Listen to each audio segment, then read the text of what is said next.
ideal properly and charging and revising তার মানে একদল যে সারা নামাজে চালু তার মানে 54 দল 52 বাদ দিলে থাকে কয় দল 2 দল আরেক দল হইতাছে কয় 4 কব্বরে খুঁটি এরাও ভাঙবেও না মুসকিবেও না অটল আর রিভাইজিং মানে চার্জিং সারা নামাজ এ হয়েছে 2 দল ইমাম মেহেদি এক আর সারা এই 2 দল 54 দল থেকে 52 গেলে কত থাকে 2 এখন কারু এই দল মস্কিবও না ভাঙবও না ইমাম মেহেদির তো টাকা নাই ইমাম মেহেদি কেমন করে তাদের সাথে মিট হবে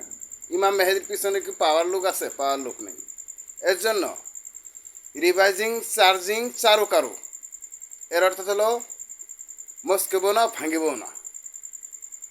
কিন্তু ইমাম মেহেদির টাকা নাই রেসপেক্ট নাই যদি জাতিসংঘর কাছে সে যদি অবজেকশন করে ইমাম মেহেদির ছাত্র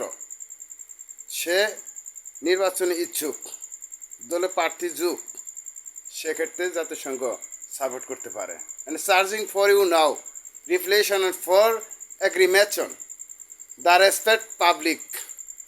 respect public and for now united তার মানে তাকে এলাও করে দিয়ে দিলেন কারো থেকে মানে সে স্টুডেন্ট সে পারবে না কেন বাংলাদেশের ভিতরে পা রাখতে অবশ্যই পা রাখতে পারবেন সে বাংলাদেশের পুলা যদি ওই যে 54 দলের মধ্যে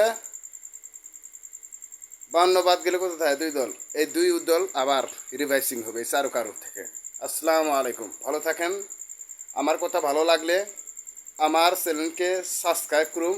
ক্লিক বলে টিক দিন এবং টাকা ঢোকার আগ পর্যন্ত